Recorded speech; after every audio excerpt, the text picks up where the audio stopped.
आप देख रहे हैं समाचार एजेंसी ऑफ इंडिया में साइन न्यूज। श्रावण मास भगवान भोलेनाथ का प्रिय माह माना जाता है। इस माह में अगर आप देवाधिदेव महादेव ब्रह्मांड के राजा भगवान शिव की आराधना करते हैं तो भोलेनाथ बहुत जल्दी प्रसन्न हो जाते हैं। अगर आप भोलेनाथ के भक्त हैं तो कमेंट बॉक्स में हर हर महादेव जरूर लिखिए।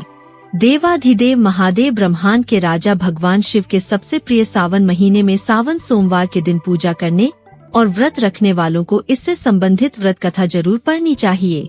व्रत कथा पढ़े या सुने बिना व्रत संपन्न नहीं माना जाता है। आइए जानते हैं सावन सोमवार से जुड़ी व्रत कथा के बारे में। जानकारों के अनुसार पौराणिक कथाओं के अनुसार किसी नगर में एक साहूकार रहता था। उसे धन की कोई कमी नहीं थी, लेकिन कमी थी तो केवल संतान की। साहूकार देवाधिदेव महादेव भगवान शिव का भक्त था और प्रतिदिन उनका पूजन करता था। साहूकार की भक्ति देख एक दिन माता पार्वती ने भोलेनाथ से कहा, आपका यह भक्त दुखी है, इसलिए आपको इसकी इच्छा पूरी करनी चाहिए। भोलेनाथ ने माता पार्वती से कहा कि इसके दुख का कारण यह है कि इसे कोई संतान नहीं है, लेकिन इसके भाग्य में पुत्र योग नहीं है। यदि उसे पुत्र प्राप्ति का वरदान मिल भी गया तो उसका पुत्र सिर्फ 12 वर्ष तक ही जीवित रह सकेगा। शिवजी की ये बातें साहूकार भी सुन रहा था। ऐसे में एक ओर जहां साहूकार को संतान प्राप्ति की खुशी हुई तो वहीं दूसरी ओर निराशा भी। लेकिन फिर भी वह पूजा पाठ करता रहा। एक दिन उसकी पत्नी गर्भवती हुई। उसने एक सुंदर बालक को जन्म दिया। देखते ही देखते बालक 11 वर्ष का हो गया और साहूकार ने उसे शिक्षित करने की गरज से शिक्षा प्राप्त करने के लिए उसे मामा के पास काशी भेज दिया। साथ ही साहूकार ने अपने साले से कहा कि रास्ते में जहाँ भी कोई ब्राह्मण मिले उसको भोज करा जरूर दें। काशी के रास्ते में एक राजकुमारी का विवाह हो रहा था, जिसका दुल्हा एक आंख से काना था। उसके पिता ने जब अति सुंदर साहूकार के बेटे को देखा तो उनके मन में विचार आया कि क्यों न इसे घोड़ी पर बिठाकर शादी के सारे कार्य संपन्न करा लिया जाए। इस तरह से विवाह संपन्न हुआ।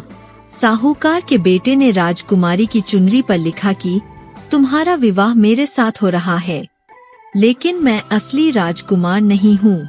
जो असली दूल्हा है वह एक आंख से काना है। लेकिन विवाह हो चुका था और इसलिए राजकुमारी की विदाई असली दूल्हे के साथ नहीं हुई।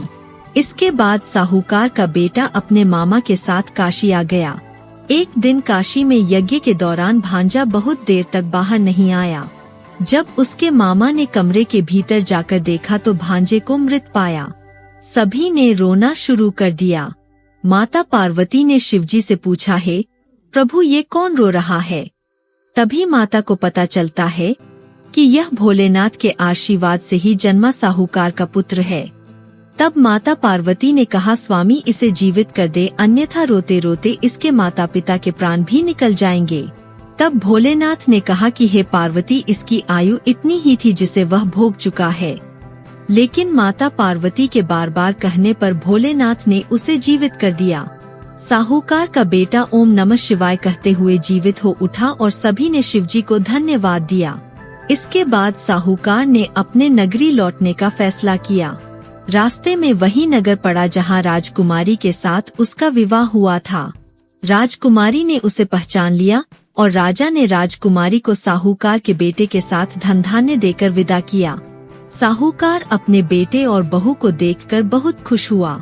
उसी रात साहूकार को सपने में शिवजी ने दर्शन देते हुए कहा कि तुम्हारी पूजा से मैं प्रसन्न हुआ, इसलिए तुम्हारे बेटे को दोबारा जीवन मिला है।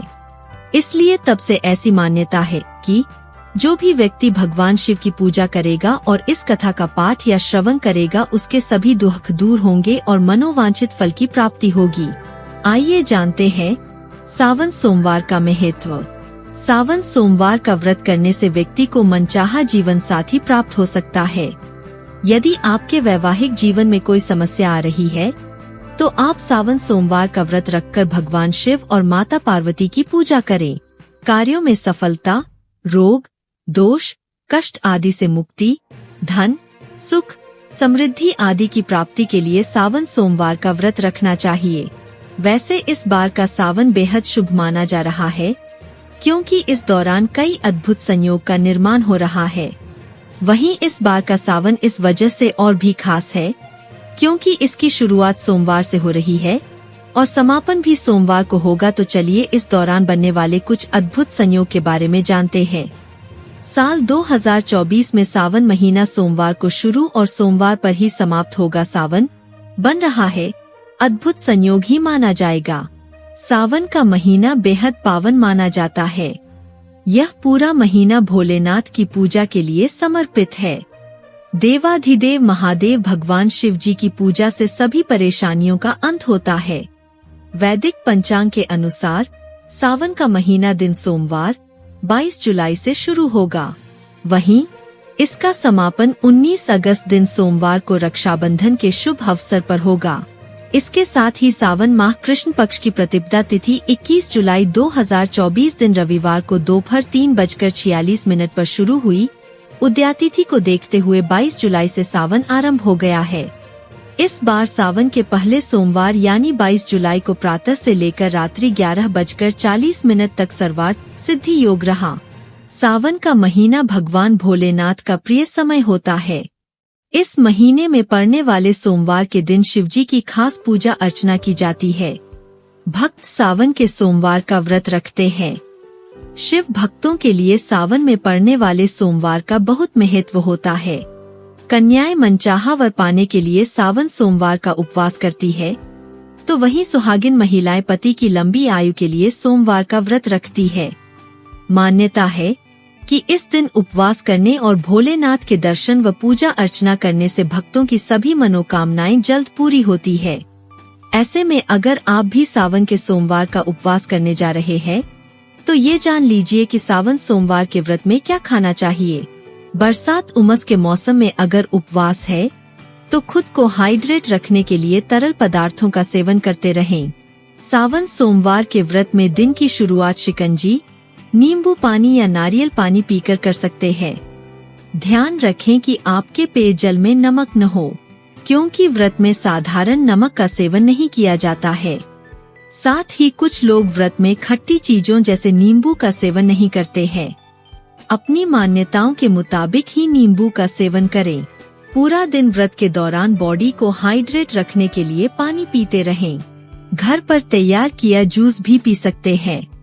इसके साथ ही सावन सोमवार के व्रत में सात्विक भोजन करना चाहिए। इसमें आप सिंधा नमक से तैयार भोजन कर सकते हैं।